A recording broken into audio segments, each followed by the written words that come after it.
T-rex और जिगानोटोसोरस, ये दोनों डायनासोर ही बहुत खतरनाक डायनासोर हुआ करते थे।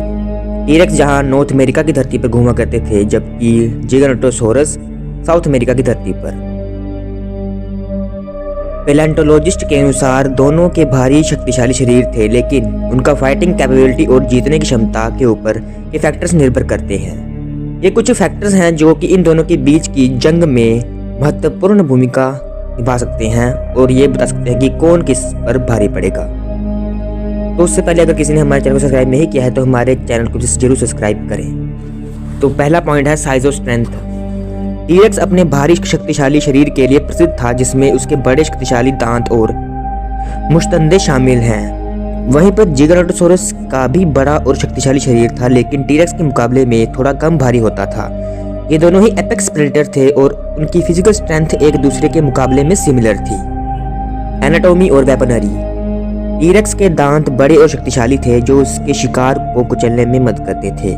उसकी मुश्तंदे भी शक्तिशाली थी और उसका हेड स्ट्रक्चर उसके दांत को काम करने में मदद करता था। वहीं पर जिगानोटोसोरस के भी बड़े दांत और शक्तिशाली मुश्तंडे थे, जो कि उसके शिकार को कुचलने में और मारने में उपयोगी थे। स्पीड और एजिलिटी। जिगानोटोसोरस अपने स्लेंडर और अजाइल शरीर के लिए प्रसिद्ध था, जो उसको तेज गति में चलने और शिकार को पकड़ने में मदद करता था। वहीं पर टी-रेक्स भी तेज और एजाइल था, लेकिन इसका कंपैरिजन जिगानोटोसोरस के साथ कम था। स्ट्रेटजी और फाइटिंग स्टाइल। दोनों ही डायनासोर के फाइटिंग स्टाइल अलग अलग होते हैं। टी-रेक्स को अधिकतर अम्बुश स्टाइल अटैक्स के लिए जाना जाता था, जबकि जिगानोटोसोरस एक्टिव हंटिंग के लिए जाना जाता था। इनका अप्रोच और स्ट्रेटजी जंग में काफी फर्क डाल सकता था। ओवरऑल टी-रेक्स और जिगानोटोसोरस के बीच का मुकाबला एक कम्प्लेक्स और अनप्रेडिक्टेबल सिचुएशन होता था।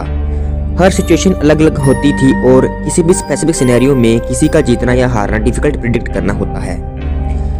यह एक फैसिनेटिंग टॉपिक है जिसमें पैलेंटोलॉजिस्ट और डायनासोर एथोसिस्ट के बीच एक लंबी चर्चा होती है, लेकिन इन 4 मापदंडों के अनुसार हम ये पता लगा सकते हैं कि अगर दोनों में फाइट हुई तो 50 से 55% चांसेस टी-रेक्स के जीतने के होंगे, जबकि 45 से 50% चांसेस जिगानोटोसोरस के जीतने के होंगे। लेकिन इनमें आपको क्या लगता है, हमें कमेंट में जरूर बताएं। और आने वाली ऐसी वीडियोस को देखने के लिए हमारा चैनल सब्सक्राइब करें। Animal facts Hindi. धन्यवाद।